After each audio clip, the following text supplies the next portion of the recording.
എല്ലാവർക്കും നമസ്കാരം. നമ്മൾ ഈ ക്ലാസ്സിൽ ഡിസ്കസ് ചെയ്യുന്നത് എർത്തേൺ ഡാംസിൻ്റെ കുറച്ച് കാര്യങ്ങളാണ്. അപ്പോൾ അതിൽ പ്രധാനമായിട്ട് എർത്തേൺ ഡാംസ്, അതിൻ്റെ ക്ലാസിഫിക്കേഷൻ, കൺസ്ട്രക്ഷൻ ഡീറ്റെയിൽസ്, അങ്ങനെ 2-3 ചെറിയ കാര്യങ്ങളാണ് ഇതിൽ ഡിസ്കസ് ചെയ്യാൻ ഉദ്ദേശിക്കുന്നത്. ഈ എർത്തേൺ ഡാംസിനെ കുറിച്ച് പറയുകയാണെങ്കിൽ ഏറ്റവും പഴയ ഒരു ഡാം കൺസ്ട്രക്ഷൻ രീതിയാണ് എർത്തേൺ ഡാമുകളുടെ. ഇപ്പോഴും നമ്മൾ ഉപയോഗിക്കാറുള്ളതും ആണ് ഈ മെത്തേഡ് എന്ന് പറയുന്നത്. അതിന് ഇപ്പോഴും നമ്മൾ ഉപയോഗിക്കുന്നതിൻ്റെ പ്രധാനപ്പെട്ട കാരണം എന്താണെന്ന് വെച്ചാൽ ഇത് ചീപ്പാണെന്നുള്ളതാണ്. നമുക്കറിയാൻ ഉപയോഗിക്കുന്ന മെറ്റീരിയൽസ് എന്ന് പറയുന്നത് പ്രധാനമായിട്ടും എർത്ത്, സോയില്, അതിനെ സ്റ്റെബിലൈസ് ചെയ്യാൻ എന്തെങ്കിലും മെറ്റീരിയൽസ് ആഡ് ചെയ്യണമെങ്കിൽ അത്, പിന്നെ സ്റ്റോൺ,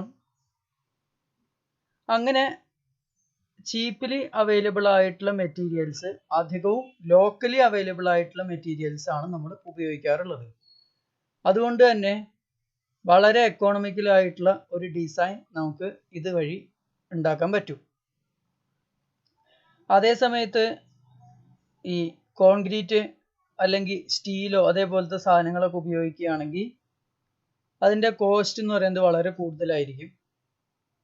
അപ്പോൾ ഒരു കോസ്റ്റുമായിട്ട് കമ്പയർ ചെയ്യുമ്പോൾ നമുക്ക് ഏറ്റവും ഫീസിബിൾ ആയിട്ടുള്ള ഓപ്ഷൻ എന്ന് പറയുന്നത് എർത്തേൺ ഡാംസ് ആണ്. പക്ഷെ നമുക്കറിയാം വളരെ ഹൈറ്റ് കൂടുതലുള്ള വലിയ ഡാമുകൾക്കൊന്നും നമുക്ക് എർത്തേൺ ഡാം എന്നുള്ള ഒരു സൊല്യൂഷൻ ഉപയോഗിക്കാൻ പറ്റില്ല. അപ്പോൾ ചെറിയ വർക്കുകൾക്കൊക്കെ ഇപ്പോഴും നമ്മൾ ധാരാളമായിട്ട് ലോകത്തെ എല്ലാ സ്ഥലത്തും ഇപ്പോഴും ധാരാളമായിട്ട് എർത്തേൺ ഡാംസ് ഉപയോഗിക്കാറുണ്ട്. അതേപോലെ വേറൊന്നുള്ളത് എന്താ വെച്ചാൽ ഇതിൻ്റെ കൺസ്ട്രക്ഷൻ മെത്തേഡും അത് സിമ്പിളാണ്. ഒരുപാട് വലിയ മെഷീനറീസ് ഒന്നും ആവശ്യമില്ല. അപ്പോൾ അങ്ങനെയൊക്കെ വരുമ്പോൾ നമുക്ക് ചീപ്പായിട്ട് ഉപയോഗിക്കാൻ പറ്റുന്ന ഒരു സൊല്യൂഷനാണ് ഇത്. അങ്ങനത്തെ കുറച്ച് കാര്യങ്ങളാണ് ഇവിടെ ആദ്യത്തെ കുറച്ച് പാരഗ്രാഫുകളിലായിട്ട് എഴുതിയിട്ടുള്ളത്. Earthen dams or earthen levees are most ancient type of embankments and they can easily built with naturally available materials with minimum processing and primitive equipment. But in ancient times the cost of carriage and dumping of dam materials was quite high. However, the modern development in earth moving equipment have considerably reduced the costage of carriage and laying of dam materials. The cost of gravity dam is going up always. Therefore, earthen dams are still cheaper as they can utilize locally available materials and less skilled labor is required for them. And another important point is that gravity dams require sound rock for foundation. These types of rocks may not be available at all places. In those situations, we can easily utilize earthen dams because they can be easily constructed over soil also. The need for sound rock is not essential in the case of earthen dams. If it is there, it's okay. Even though we can construct an earthen dam if the foundation is not that sound. This is one important advantage of earthen dam. And in past times, these dams were constructed from the experience. There was not such theoretical explanation. There was no such theoretical equations for the design. But due to the developments in the field of soil mechanics, now we are able to understand the behavior of soil in more theoretical way. Therefore, now we can devise a more rational approach towards the design of earthen dams. And due to this knowledge upgradement, we can provide good quality control also.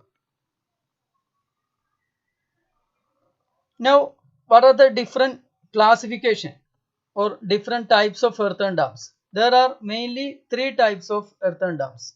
First one, homogeneous embankment type. Second one, zoned embankment type. Third one, diaphragm type. In this, the first one, homogeneous embankment type, it is the simplest one. Here, a homogeneous soil is placed as an embankment. There is no zoning, there is no diaphragm. It is only a single type of soil which is placed to form an embankment. Here you can see there is a homogeneous embankment without any internal drainage, and there is stone pitching on the upstream side. This stone pitching is provided to give protection to this soil, deposited soil. Otherwise, due to the action of water, it may get eroded. To avoid this issue, a stone pitching is provided on the upstream side. Here you can see top flow line or phreatic line along which the seepage water goes. Here this phreatic line intercepts the downstream phase, so there is chance for erosion of downstream soil. In order to avoid this issue, we are providing drainage facility. See in this figure, second figure, then is a drainage filter. This drainage filter is provided to protect the downstream phase from the seepage erosion. These are the basic idea about this homogeneous embankment type. So let us see what is written over here.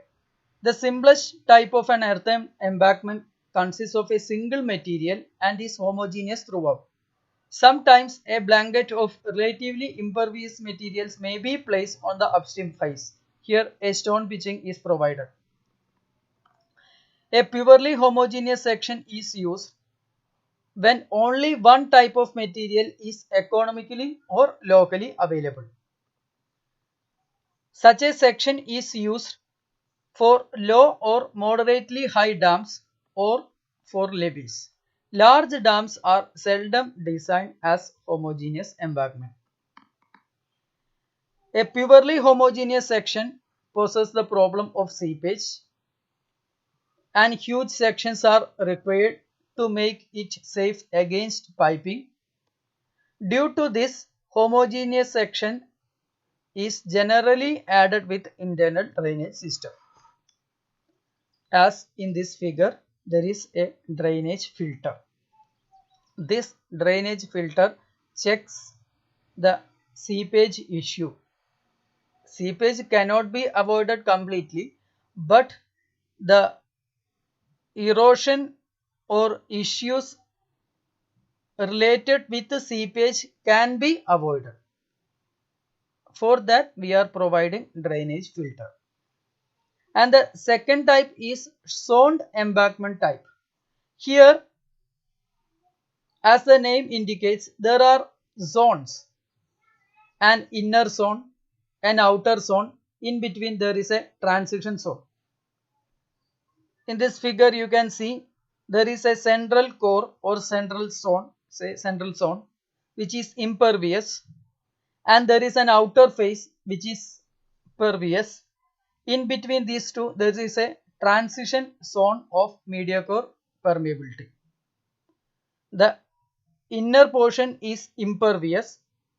Then there is a transition zone where there is some amount of permeability, and the outer zone which is pervious. So there are zones. That's why the name zoned embankment. Here also there is protection on the upstream face. In this case, there is no need for drainage filter because the piping issue is addressed with the help of impervious core. Therefore, drainage filters are not necessary.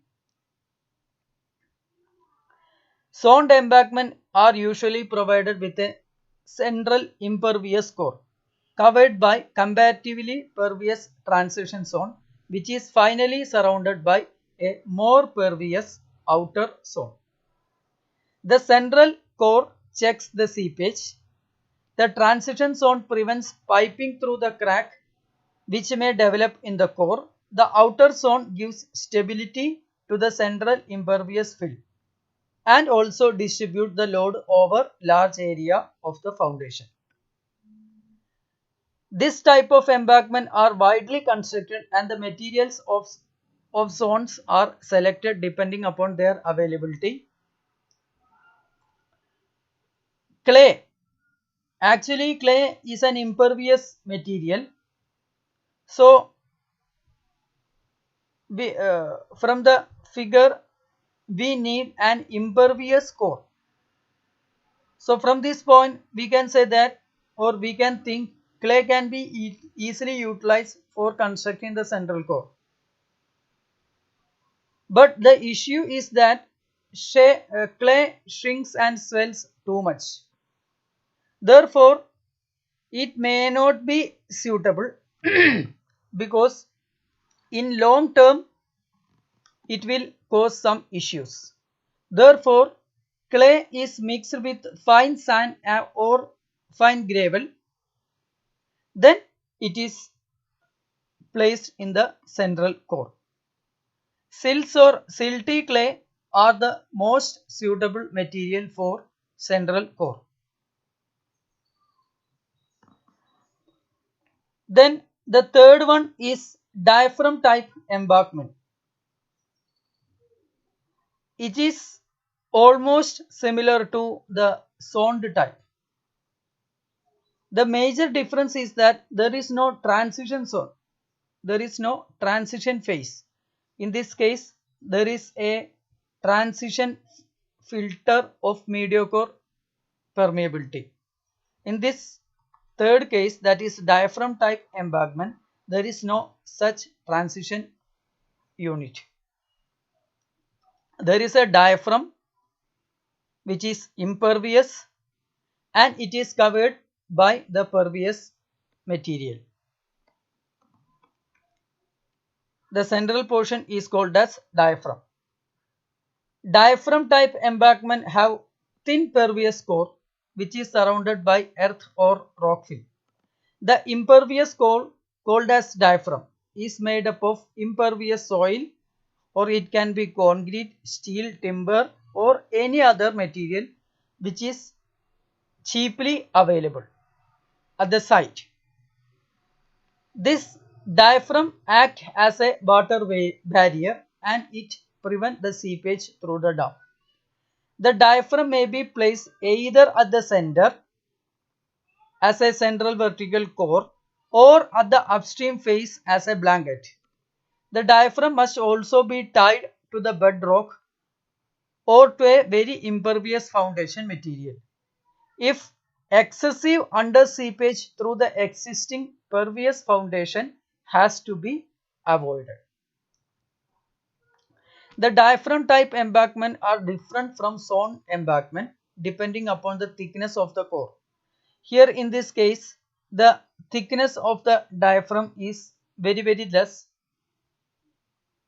and there is no transition zone. These are the basic concepts regarding the classification of earthen dams. Now the next one is method of construction. There are mainly two methods. First one is hydraulic fill method and the second one is rolled fill method. As the name indicates, hydraulic fill method use the water.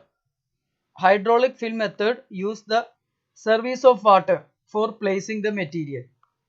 In the second case, rolling machinery is used for placing the material. That is a difference between these two. From the name itself, you can understand the basic idea behind this method. Hydraulic fill method is the easiest one and it was used in the previous times. But there are some small issues with this hydraulic fill method. Due to this, we are using roll fill method during present time. In hydraulic fill method, the dam body is constructed by excavating and transporting soil by using water. Pipes called flumes are laid along the outer edge of the embankment. The soil material are mixed with water and pumped into these flumes to these pipes. The slush is discharged through the outlet of these pipes at suitable intervals along their length. The slush flowing towards the center from the bank tends to settle down. The coarser particles gets deposited as soon as they discharge near the outer edge, while the finer gets carried and settled at the center, forming a zoned embankment having a relatively impervious central core. The finer materials gets deposited at the center and the coarser materials are deposited on the outer edge. So the outer portion is pervious and the inner portion is impervious. So it is a zoned type embankment. Simply pumping this mixture through pipe. There is no another machinery. The method is quite simple. But the issue is that the settling over a long period. These types of embankments are susceptible to settlement over long period because of slow drainage from the core. Therefore, due to this issue, hydraulic fill method is seldom used. Roll fill method are common in these days. So let us see what is roll fill method. In this roll fill method, the embankment is constructed by placing suitable soil material in thin layers, say 15 to 30 centimeter, and compacting them with rollers. The soil is brought into the site from borrow pits and spread by bulldozers, etc. in layers. These layers are thoroughly compacted by rollers of designed weight. Ordinary road rollers can be used for low embankment, while power operated rollers are needed for higher dams. The OMC of the material must be calculated. OMC means the optimum moisture content has to be calculated and the design has to be done according to this OMC value. Then compaction. Compaction of coarse gravel cannot be properly done by rolling and it is achieved by providing vibration equipments. These are the basic concepts regarding classification and method of construction of earthen dams. Okay, thank you.